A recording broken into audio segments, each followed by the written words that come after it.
She sat alone in the cafeteria, just trying to eat lunch. A blonde girl walked over, smirked, and dumped her food tray right on her. No one stood up, no one said a word. But that quiet black girl didn't cry. She went home, hugged her father, and the next morning, the police chief showed up at school. So who really needed protection that day? Before we dive into this powerful story, make sure to like, share, and subscribe. Your support helps us keep telling real stories that challenge injustice and speak truth to power. Thank you for being here. Monday mornings always carried the same rhythm at Crestwood Hills High. The bells rang too loud. The lockers creaked, and Jasmine Carter, new girl, quiet girl, walked the halls as if trying not to take up space. Her clothes were plain, her books neat. She said, "Thank you," to the janitor, smiled at the lunch lady, and kept her voice soft when called on in class. She wasn't there to make a scene. She just wanted to start over, to survive the year. Her father had taken a new job in the town's police department, chief. Actually, but Jasmine told no one. She didn't want to be treated differently. And for the first few days, she wasn't, until someone decided she didn't belong, and crossed a line no one could unsee. Jasmine Carter stood just outside the gate of Crestwood Hills High School, her fingers tightening around the frayed straps of her backpack. The morning air was brisk, and the rising sun cast long shadows across the sidewalk. She took a slow breath, the kind people take before walking into something they've rehearsed in their head a dozen times but still don't feel ready for. Her denim jacket, faded and worn at the sleeves, made her stand out from the polished, brand name fashion parading past her. Laughter floated on the breeze. A group of girls passed, all lip gloss and perfect hair, one of them murmuring just loud enough for Jasmine to hear, "Another charity case, huh?" The others giggled without even looking back. Inside, the hallway was a blur of motion, lockers slamming, shoes squeaking, voices bouncing off tiled walls. Jasmine kept her head low, her eyes scanning for her first period room. She found it, room 103, slipped inside quietly, and chose the seat in the back corner, near the window. It was safest to sit where you could see everyone else but be seen by no one. Ms. Harper, the history teacher, was reviewing notes on the overhead screen. Without turning, she said, "Class, we have a new student today.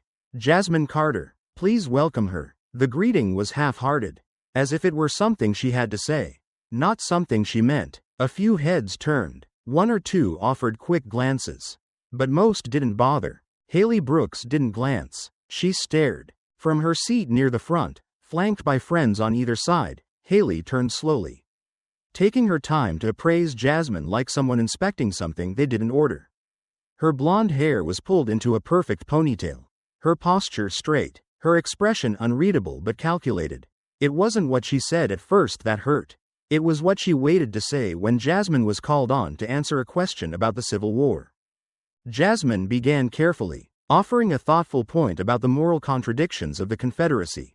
Before she could finish, Haley cut in, "Wow, is this what they're teaching in whatever school she came from?" A few chuckles bubbled up around the room. The teacher didn't say a word. Jasmine froze. She wanted to look at Ms. Harper, to search for some sign of disapproval. There was none, just silence. She swallowed her words and nodded, letting the laughter carry on without her. By lunchtime, her hope for a quiet start had eroded into something more familiar, survival mode. She entered the cafeteria with her tray balanced carefully, eyes darting from table to table. Every seat seemed to belong to someone. Every group had a rhythm she didn't know the steps to. She spotted an empty table near the back. As she sat down and placed her tray in front of her, she felt a presence at her side. Before she could turn, a cold splash landed across her shirt. Her tray flipped, contents splattering across her jeans and onto the floor. Haley stood there, bottle in hand, face blank. "Oops," she said, not even pretending to sound sorry. The girls behind her snickered. One of them raised her phone. Already recording. Jasmine didn't move. For a long second, she stared at the mess, then slowly lifted her eyes to meet Haley's. She didn't yell, didn't cry. She bent down, picked up the plastic fork, the half-squashed sandwich, and placed them neatly back onto the tray. Her hands moved with a kind of stubborn grace. Not trembling, not defeated, Just tired. Across town, Marcus Carter was reviewing case files in his office at the police station when his phone buzzed. One missed call. Jasmine. He frowned, dialing back, but it rang out. He told himself she was fine. Probably just needed to ask about dinner. Maybe something about the TV. But when he walked through the front door that evening, what he saw stopped him cold. Jasmine was sitting at the kitchen table in silence. She hadn't changed. Her shirt still carried the red stain of spaghetti sauce. Her backpack sat untouched by the door. She didn't look up when he called her name. He didn't ask what happened. He just walked over, sat down across from her, and waited. After a moment, she finally met his eyes. Her voice was barely above a whisper. "It's happening again, Dad." And just like that, the quiet in the room became heavy. Marcus looked at his daughter, this brave, stubborn girl of his, and he felt something shift. Not just the old ache of seeing her hurt, but a certainty. He would not let this be like the last time. He would not let silence win again. The second morning at Crestwood Hills felt colder than the first, though the temperature hadn't changed. Jasmine walked into the hallway a few minutes early, hoping the extra time would let her move without being noticed. She approached her locker quietly, head slightly down, backpack still slung over one shoulder. When she opened the locker door, a folded piece of paper fell out and landed near her feet. It was crisp and deliberate, folded into a neat square. She bent down to pick it up, already knowing it wouldn't be anything kind. Scrawled in thick red ink were 5 words. "No one wants you here." No name, no punctuation, just that. The hallway buzzed behind her, students greeting friends, slamming locker doors, rushing to first period, but no one noticed her standing there with a note in her hand. Or maybe they noticed and just didn't care. She tucked the note into the side pocket of her backpack and walked to class without a word. History class didn't offer relief. Ms. Harper was already deep into a slideshow about early American industrialism when Jasmine took her seat in the back. Haley sat near the front again, surrounded as always. The teacher's voice droned on about progress and power, but Jasmine could hardly follow. Every time she tried to focus, a snicker would cut through, then a whisper, then laughter disguised as a cough. Haley didn't look back every time, but enough times to make a point. Jasmine didn't need to hear the words to know they were about her. She saw the way heads leaned together, how eyes flicked toward her when the teacher wasn't looking. Each sound dug in a little deeper, like a thread being pulled loose that no one else seemed to notice. Ms. Harper paused once, briefly glancing over her glasses in Jasmine's direction. Their eyes met, just for a moment, but instead of stepping in or asking a question, the teacher adjusted her papers and continued the lesson. When the bell rang, Jasmine packed up slowly, letting the others leave first. As she passed Ms. Harper's desk, the teacher was rearranging her gradebook. Jasmine looked at her again, quietly, as if hoping for a gesture, a word, something. Ms. Harper looked up, but instead of holding her gaze, she looked away and reached for a dry erase marker. Outside, the sky was overcast. Jasmine decided to walk the long way home. She didn't want to explain her mood too soon. As she neared a small convenience store, an older man held the door open for her. He gave her a warm nod. It was a small thing, a moment of grace in a day that hadn't offered much. She smiled. "A little, thank you," she said softly. At home, the scent of garlic and onion filled the kitchen.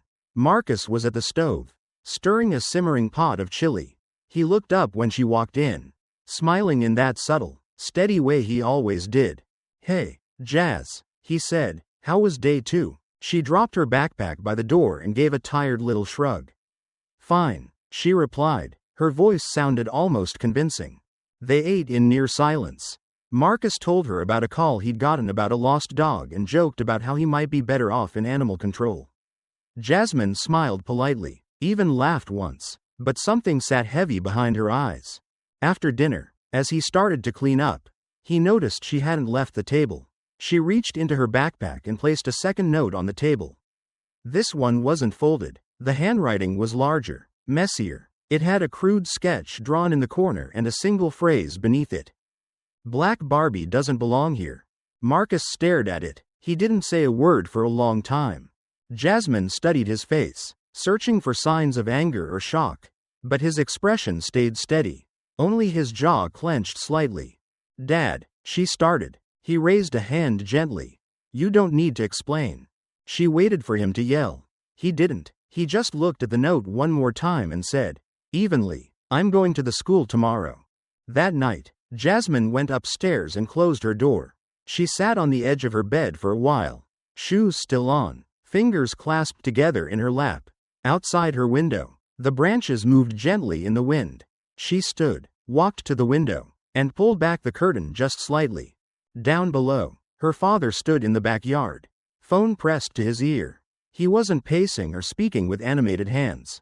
He was still, focused. The wind nudged the trees. But Marcus didn't move. His eyes were locked on something in the distance, something Jasmine couldn't see, but knew was coming. And for the first time that week, she felt something shift. Not in the school, not in the hallway, but in her own house. She wasn't alone. Marcus Carter arrived at Crestwood Hills High just after the first bell rang. The parking lot was already full, and students streamed past the front entrance in clumps, buzzing with hallway gossip and coffee-fueled energy. He didn't walk in like a police chief. He wore a plain gray shirt, slacks, and a loosely knotted tie. No badge, no uniform, but there was something in his posture, in the quiet certainty of his steps, that made people take notice. He walked past the front desk without checking in. The secretary opened her mouth to stop him, but his calm, steady gaze met hers before she could speak. It wasn't aggressive. It didn't have to be. Principal Ronald Dempsey looked up from his computer when Marcus walked in. "Mr. Carter," he said slowly, his voice caught somewhere between surprise and caution. "You don't have an appointment." "I know," Marcus replied. He reached into his leather folder and pulled out a stack of papers. He laid them on the desk without ceremony. "But you do have a problem." Dempsey adjusted his glasses, glancing down. The documents were methodically prepared, printouts of anonymous messages, a photograph of Jasmine's locker with the red-lettered note, and still frames from the cafeteria footage. There was even a timeline of events with timestamps. "These are serious allegations," Dempsey said after a pause. "They're not allegations," Marcus said evenly. "They're facts." Dempsey picked up one of the pages, skimming with a slight frown. "Mr. Carter, I understand your concern, but there's no direct evidence linking any student to these actions. You must realize, teenagers." Marcus leaned forward, voice soft but firm. "Let me ask you something. If it had been Haley Brooks receiving these notes, if someone had dumped food on her, if she had been the one sitting alone while the others laughed, would this school still be deliberating?" Dempsey opened his mouth, then closed it again. Marcus continued, "My daughter is not asking for special treatment. I'm not asking for retribution. I'm asking for the same protection any student deserves." Outside the office, the hallway carried on with its usual rhythm. Inside, silence filled the space between them. Dempsey shifted in his seat. "We'll look into this. I'll schedule a meeting with both families." "I'm not here to negotiate," Marcus said. "I'm here to document what you knew and when you knew it. That way, when it becomes public, no one can say you weren't warned." Dempsey's eyes narrowed slightly, but his voice remained diplomatic. "There's no need for threats, Mr. Carter." "I didn't make one," Marcus replied. "I made a record." Meanwhile, in room 204, Haley Brooks sat in her usual seat, the hum of the classroom drifting around her. She wasn't listening. Her eyes were on her phone, hidden beneath the desk. A message from her mother glowed on the screen. "Your father's on the phone with the attorney. Watch what you say." Haley stared at the message for a long moment, her thumb hovering. She wasn't used to this kind of tone from home. Usually, her parents stepped in to smooth things over, to make a teacher apologize, to make a rumor disappear. But this message wasn't about protection. It was about containment. She slid the phone back into her bag, lips pressed into a thin line. That afternoon, after the last bell rang and the building began to empty, Marcus remained. He waited outside room 103 until Linda Harper stepped out, binder in hand. "Ms. Harper," he said gently. She stopped, slightly startled. "Mr. Carter." He didn't raise his voice. "I'd like a moment, if you don't mind." They walked slowly down the hallway together. The sound of distant lockers slamming echoed behind them. "My daughter says the classroom's been difficult." Marcus began. Linda kept her eyes ahead. Yes, I'm aware. Have you seen the notes? She hesitated. No, but I've seen how the other girls act. How they look at her. Whisper. He nodded. Did you say anything? I didn't know if it would help. Her voice faltered. Sometimes saying something just makes it worse. Marcus stopped walking. Linda did too. He turned and faced her directly. I know this isn't easy. But silence has a weight. And every time it falls on Jasmine, she carries it alone. Linda looked at him, her expression tight, uncertain. Then slowly, she gave a small nod. He didn't demand a promise or an apology. He simply said, you don't have to fight for her. But next time, stand a little closer. As he turned to leave, the hallway lights flickered on above them. Humming softly, Linda remained there a moment longer, her hands tightening around her binder. Something in the air had changed. Not loud, not fast, but certain. The conference room at Crestwood Hills wasn't much bigger than a classroom. But today it felt far smaller. The blinds were drawn halfway, casting horizontal shadows across the long table. A pitcher of water sat untouched in the center, the condensation trailing down its sides. Jasmine sat next to her father, her fingers quietly twisting a rubber band she'd found in her pocket. She avoided looking across the table. Opposite them sat the Brooks family. Dean Brooks, tall and polished in a dark navy suit, sat with one ankle resting on his knee, hands clasped casually. His expression was unreadable. Next to him, Catherine Brooks radiated impatience, her manicured nails tapping softly against her phone screen. Between them, Haley sat stiffly, arms folded in her lap, her eyes glued to the wood grain of the table as if trying to disappear into it. Principal Dempsey cleared his throat and tried a diplomatic smile. Thank you all for coming. I believe we can resolve this situation with understanding and cooperation. It appears there's been a misunderstanding between the students. Marcus didn't raise his voice. He didn't need to. This is not a misunderstanding. Dempsey hesitated. This is harassment, racial, social, persistent, and so far, ignored. The air in the room shifted. Catherine leaned forward, her voice sweet but laced with something sharp. We understand Mr. Carter's concern. But with all due respect, children sometimes say things they don't mean. And let's be honest, adjusting to a new environment can be hard. Especially when someone refuses to blend in. Jasmine flinched, just slightly. Marcus placed a steady hand on the table, not moving it toward her, not reacting outwardly, but grounding the space between them. Dean finally spoke. His voice was calm, practiced. Look, no one here wants this to escalate. But we can't act on accusations. Haley's never been in trouble. She's on the honor roll, captain of the debate team. We all know how quick things can spiral when emotions get involved. At that, Haley shifted in her chair. Her eyes flicked up, just for a second, toward Jasmine. There was something there, defiance, maybe, or discomfort. Dempsey cleared his throat again, searching for neutral ground. We simply want to acknowledge that some feelings were hurt, and give the students a chance to restore goodwill. He turned toward Haley. Haley, would you like to say something? There was a long pause. Haley's jaw tightened. Her mother nudged her gently with a manicured elbow. Haley. She stood, slowly, stiffly. Her voice came out flat. I'm sorry, if anyone felt hurt. The words hung there, cold, conditional. Marcus looked straight at the principal. That's your idea of justice? No one answered. As the meeting broke up, polite phrases were exchanged like empty envelopes.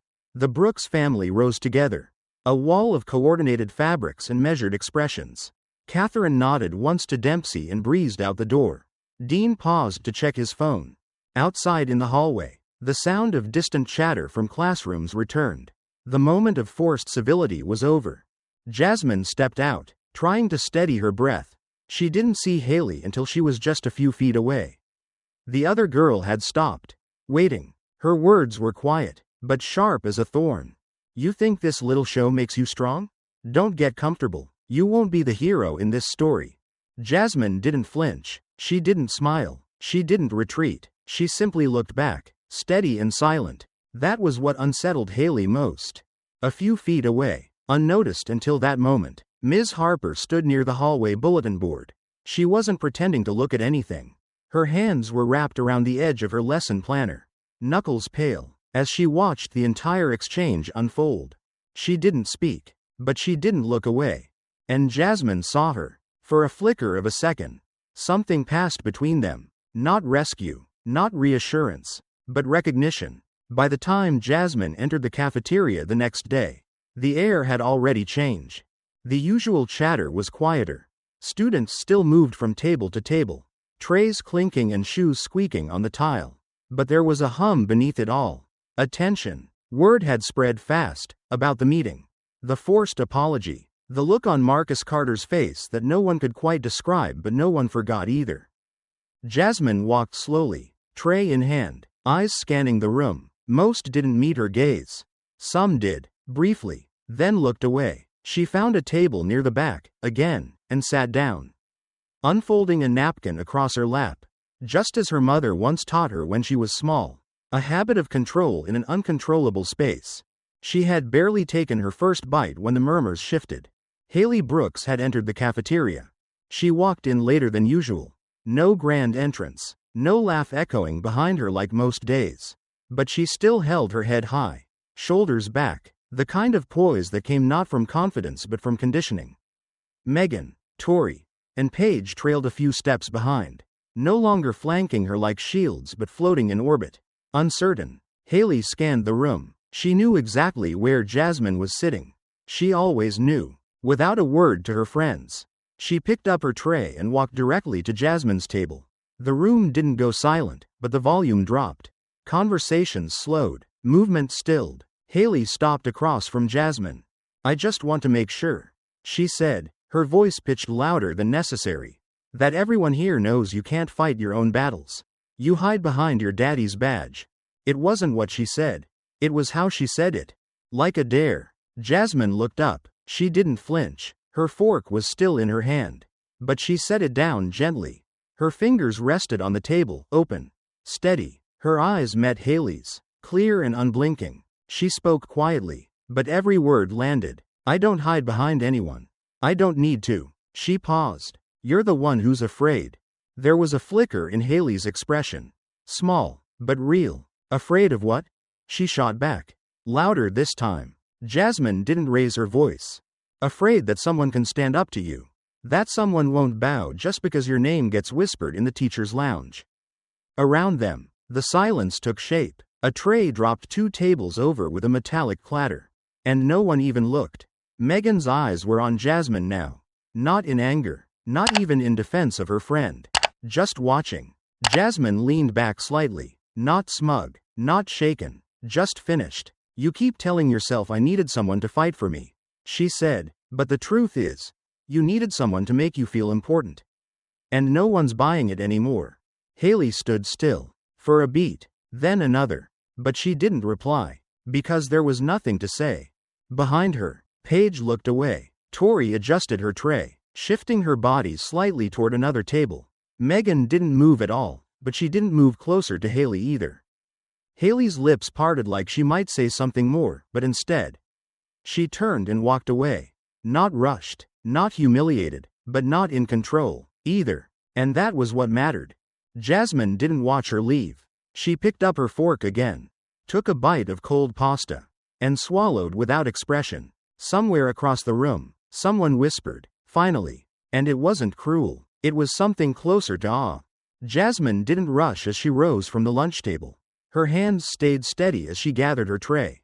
Her movements deliberate, calm. She didn't look back at Haley, nor at the others watching with wide, unsettled eyes. She simply walked forward, cutting through the buzz of cafeteria tension like a warm knife through chilled air.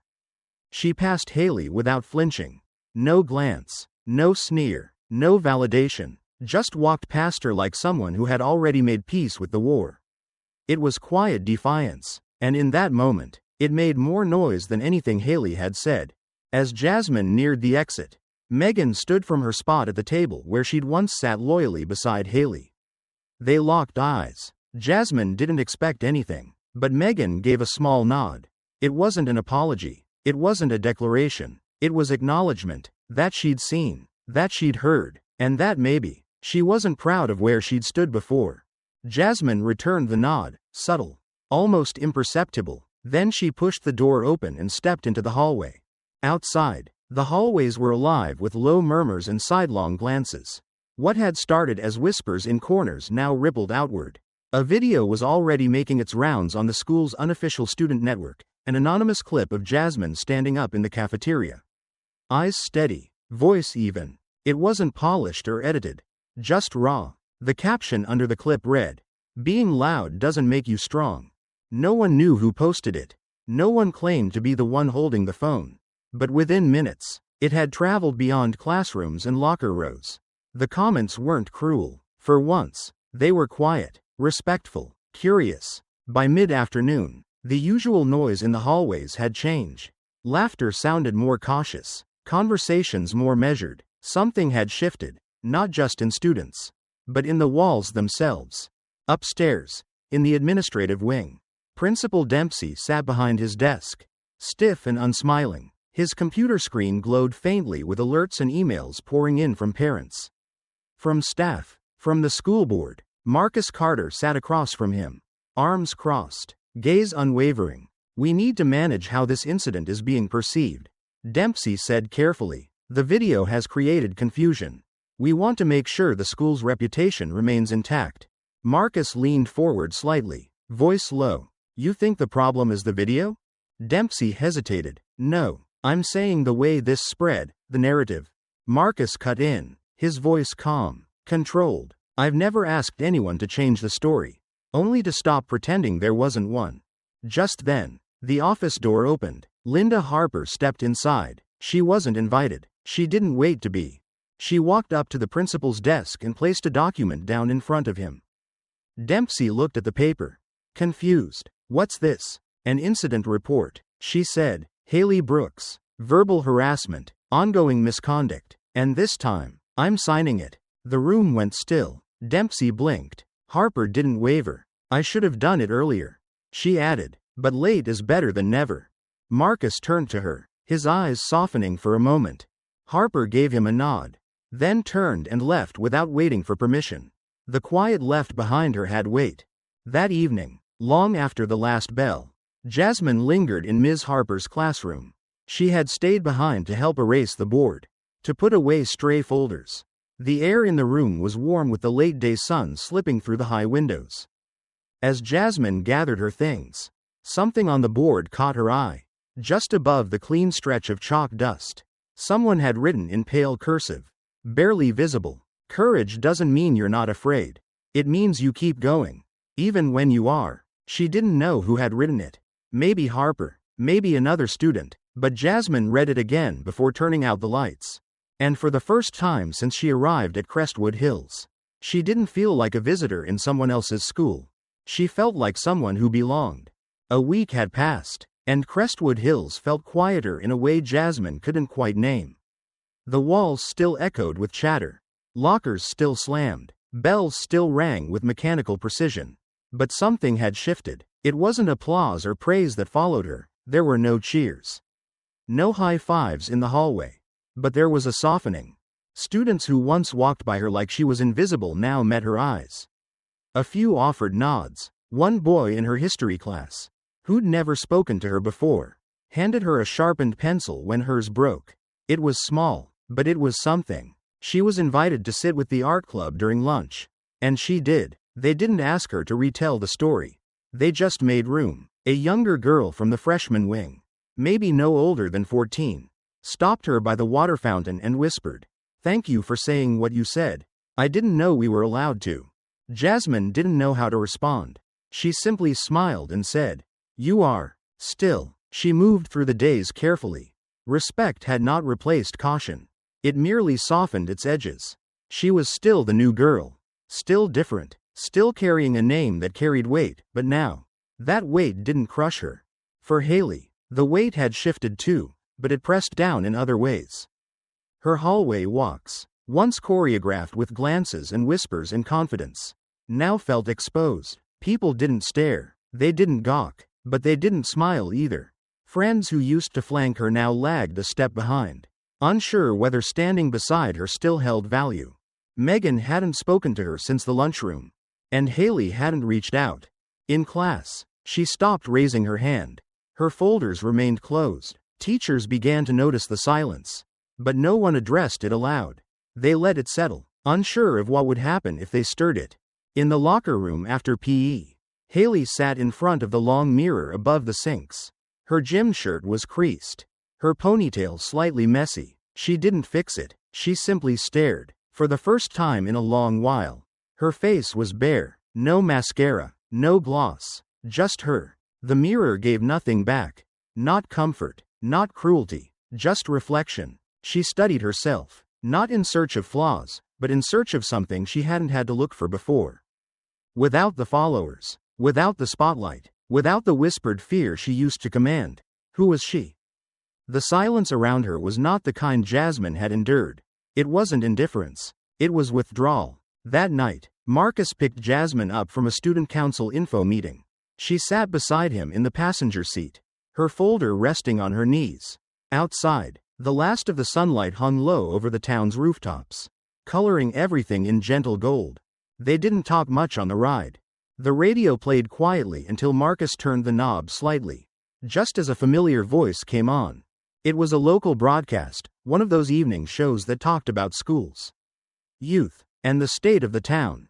The host's tone was calm, reflective. Courage doesn't always show up loud.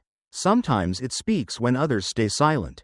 This week, a student reminded all of us that strength isn't in shouting, but in standing. Jasmine looked out the window, her reflection overlaying the fading world outside. Marcus didn't say anything. She turned to him after a pause, her voice soft but sure. "Dad, I think I'm not scared anymore." He glanced at her, his hand still steady on the wheel. "You don't have to be," he said. "You never had to be." And the car moved on, quiet but filled with something neither of them needed to name. Monday morning arrived soft and gray, the kind of overcast sky that made everything feel a little quieter, a little slower. Jasmine stepped through the school doors earlier than usual, her sneakers making barely a sound against the hallway floor. The classrooms were still mostly empty, lockers unopened, voices still waking up. She walked into room 103, the familiar smell of whiteboard markers and old carpet rising to meet her. She was the first student there. As she made her way to her seat, something caught her eye. A small envelope rested neatly on her desk, the cream-colored paper folded with care. No name on the front, no markings. She hesitated for just a moment before sliding into her chair. With gentle fingers, she lifted the flap and pulled out a single sheet of lined paper. The handwriting was neat, tilted slightly to the right, with the kind of loops that suggested someone had learned to write before texting became a habit. She read it once, then again. "I've never had to bow to anyone before. But that day, I realized I was wrong. Not because anyone forced me to say sorry, but because for the first time, I felt empty. You didn't fight back. That made me feel worse than any punishment ever could. Thank you for not becoming what I expected you to be. H." There was no full name. There didn't need to be. Jasmine stared at the note for a while. She didn't look around the room. She didn't check the doorway. She simply sat with it. The paper trembled slightly in her hand. Not from fear or anger, but from something quieter. The kind of emotion that doesn't knock hard, but stays longer. She folded the letter carefully and slid it into the front pocket of her backpack. She didn't mention it to anyone. Not during first period. Not over lunch. Not even at dinner that night. But during history class, when Ms. Harper posed a question about civic responsibility, something about standing up when systems fail, Jasmine raised her hand. It was the first time she had done so all semester. Ms. Harper blinked, a little surprised, but she called on her without hesitation. And Jasmine spoke, not loudly, not perfectly, but with clarity, with her own voice. The class listened. Haley's seat was empty that day. No explanation was given, no rumors circulated. It was just vacant. And somehow, that absence said more than any outburst ever could. After school, Jasmine walked alone down the East Wing corridor. The sun had broken through the morning clouds, casting long shadows against the polished tile. As she reached the end of the hallway, she paused near the tall windows overlooking the schoolyard. The same yard she had once crossed with eyes downcast and steps quickened by humiliation. Now, she looked out calmly. A breeze moved through the trees, carrying with it the faint rustle of leaves and the laughter of younger students playing near the fence. No one noticed her standing there. There was no spotlight, no applause. But for the first time, she didn't need either. Inside her backpack, the folded note remained, untouched, unread by anyone else, and on her desk in history. That morning, there had been one less empty silence. A vacant chair, a letter in her bag, and a girl who no longer walked with her head lowered. She never raised her voice. But somehow, the whole school started listening. It wasn't power that made people turn, it was the stillness in her courage. And when the noise faded, what remained wasn't applause. It was a quiet shift. Not in headlines, but in how people looked at each other. Maybe that's how change really begins, with someone who refuses to look away. If this story stirred something in you, a memory, a question, or even just a pause, subscribe to Undercover Truths for more stories that echo long after they end. Thank you for watching.